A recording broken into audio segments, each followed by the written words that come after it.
चल गे छौरी शहर घुमैबौ गर्मी के दिनमा में। चल गे छौरी शहर घुमैबौ गर्मी के दिनमा में।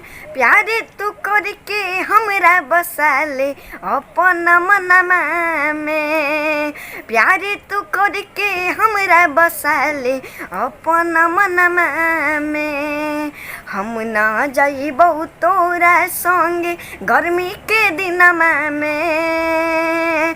हम ना जाइबौ तोरा संगे गर्मी के दिनमा में। भैया के पता चलतौ गोली मार देतौ सिनमा में। भैया के पता चलतौ गोली मार देतौ सिनमा में। तो सभी को नमस्कार प्रणाम। मैं सिंगर साहिल बाबू और आज आप लोग के बीच एक प्यारा सा सॉन्ग लेकर आया है।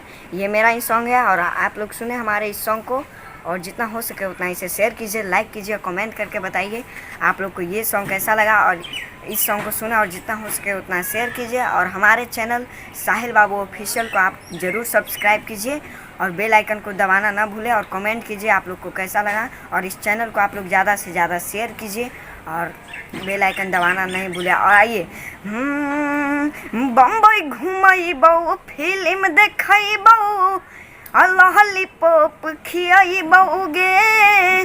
प्यारे वाला क ख ग घ तोरा के सिखैबौ गे। तोरा के सिखैबौ गे।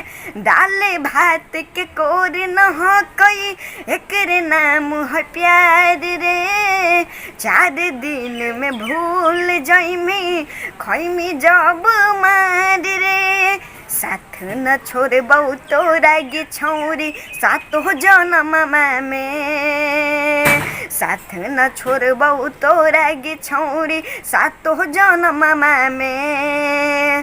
प्यारे तू करके हमरा बसाले अपन मनमा में। भैया के पता चलतौ गोली मार देतौ सिनमा में।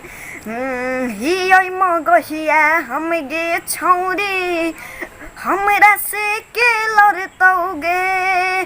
साथे हकौ करन भैया हमरा से उ डरतौ गे। हमरा से उ डरतौ गे। दूर से जितना बोले के हौ बोलले उतना बोल रे।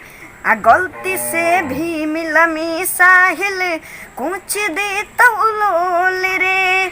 दिल अटकल हौ हमर गे जैसिरी गोरे बदनमा में। हाँ दिल अटकल हौ हमर गे जैसिरी गोरे बदनमा में। प्यारे तू करके हमरा बसाले अपन मनमा में। आ भैया के पता चलतौ गोली मार देतौ सिनमा में। आप लोग ज़रूर कमेंट कीजिए, लाइक कीजिए और बताइए आप लोग को कैसा लगा। और साहिल बाबू ऑफिशियल चैनल को आप लोग सब्सक्राइब कीजिए और हमारे हर एक सॉन्ग को आप लोग शेयर कीजिए। सभी को नमस्कार।